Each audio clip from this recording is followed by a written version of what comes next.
All right, guys, guess what? I don't say this that often, but we have a W today, a big W, a big win. And here's how it goes. I'm going to break this down for you. So the Suffolk Superior Court, they just handed multiple homeowners a major victory.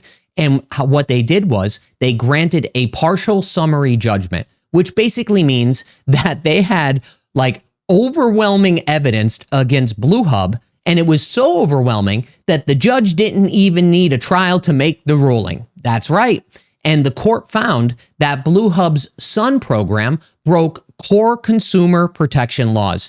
I know quite a bit about core consumer protection laws because I'm in real estate for over 11 years. They broke 93A, which is unfair and deceptive practices, 183C, which is predatory home loans, and also the truth in lending disclosure rules. I said this before on a previous video. I knew this was going to go here.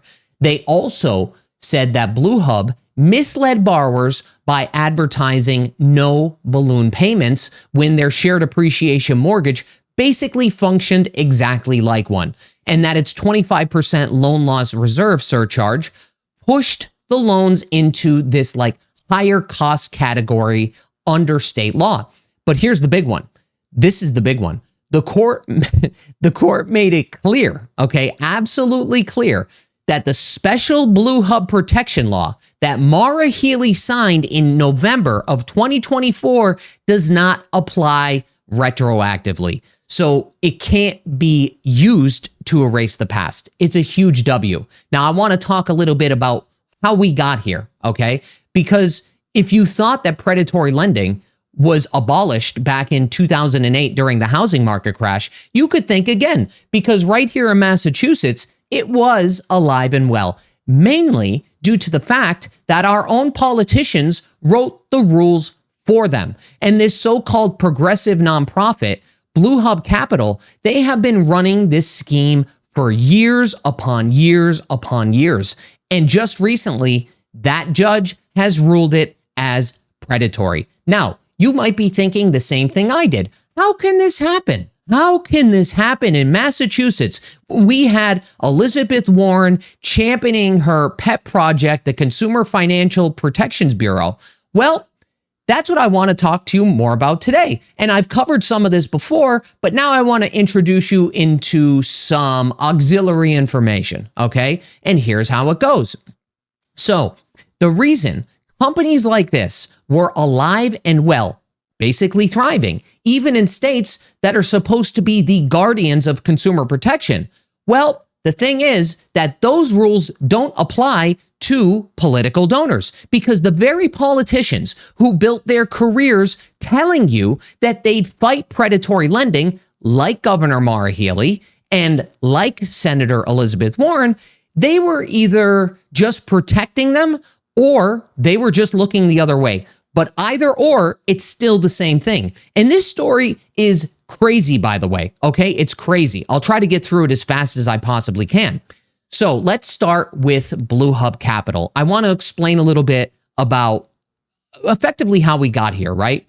So they branded themselves as the saviors for struggling families. And by the way, side note, every single time you see something like this, okay, you know, for credit card debt, for mortgage debt, whatever it is, it's all nonsense, right? It's really all nonsense. You have to read the fine print, okay?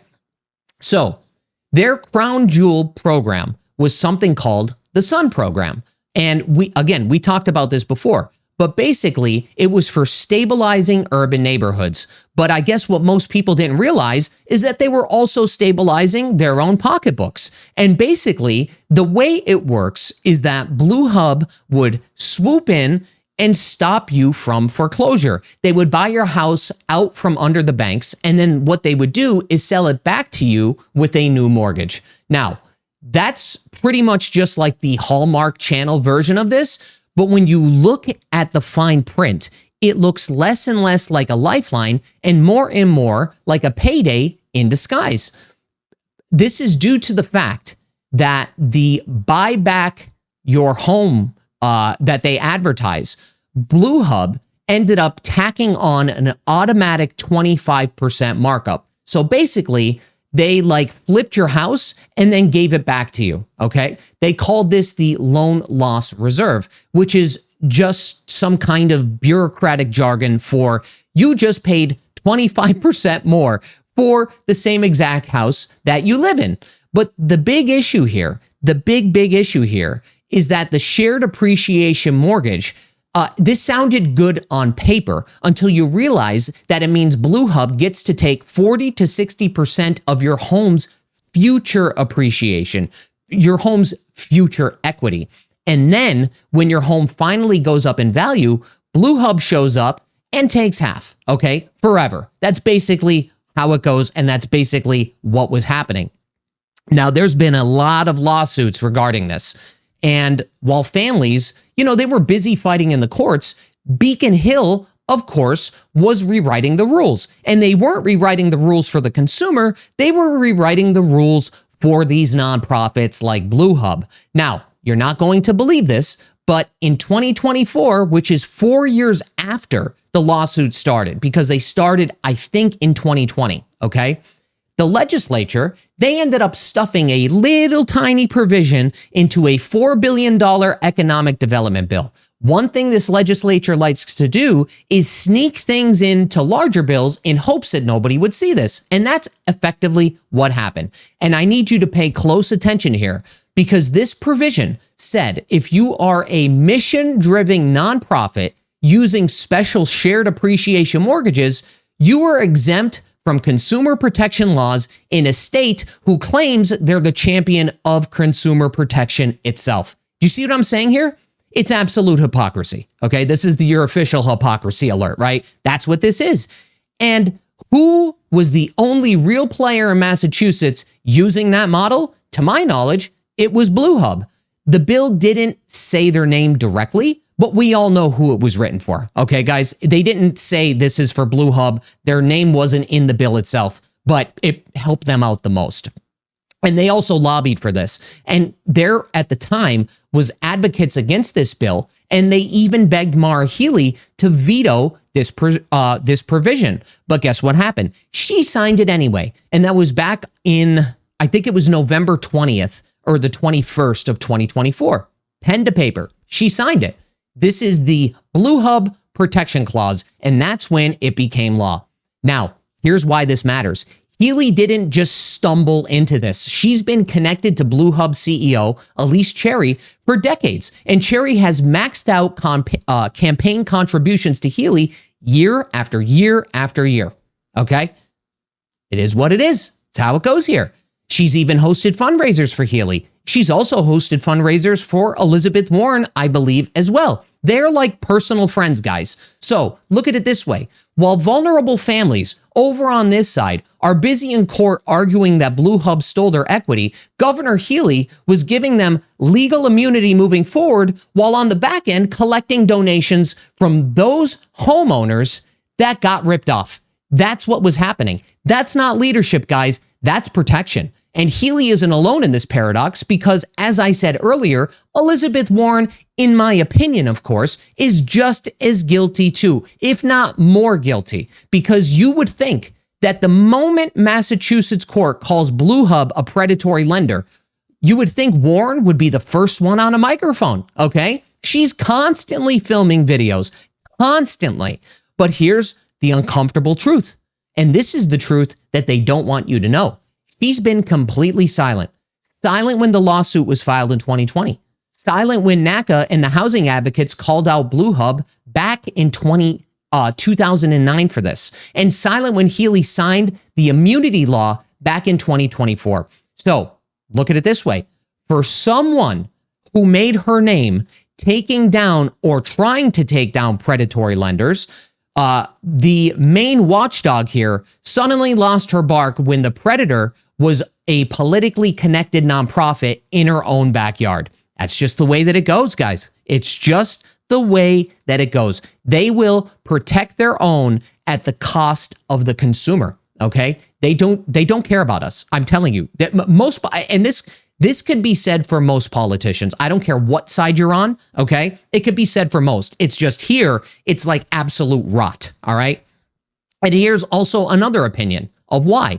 It's because these progressive political ecosystems here in Massachusetts, they have all of the people in the legislature have an unbroken bond, okay? Blue Hub has deep ties to the same exact donor network, the same exact foundation circles, the same exact advocacy group orbits that overlaps with Warren and Healey's base. And that's how you know this isn't about protecting consumers. It's about protecting the club. That's all it is. It's about protecting the club. It's about protecting the insiders, and it's about protecting the elite. Now, thankfully, a court that just made the ruling that I went over in the beginning of this video, this doesn't apply retroactively. And I want to explain what that means a little bit here. So I would deduce that any previous lawsuits, meaning previous to November 20th of 2024, they would still apply. They would not be protected. Blue Hub wouldn't be protected. This would be prior to Healey signing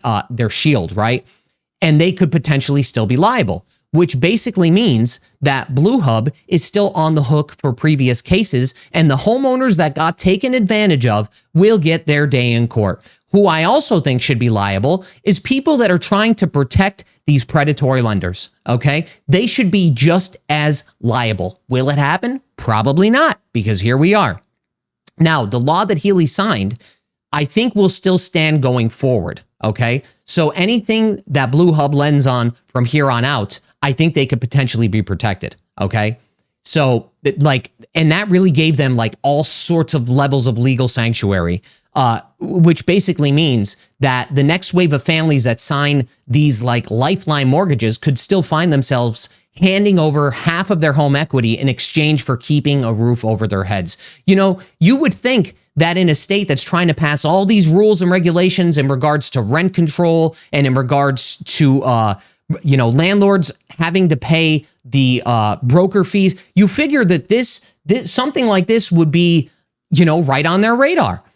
Right? I mean, it would make sense. Why would, but the thing is, they're not making any money off of the landlords, right? They're not making much money off of the realtors other than taxes and stuff like that, right? So they screwed the little people, but they will lift up the big ones. That's how it goes.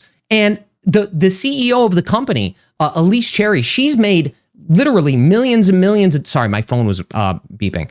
She's made millions of dollars, like $1 million every year, okay? This organization makes a multi-million-dollar organization or nonprofit.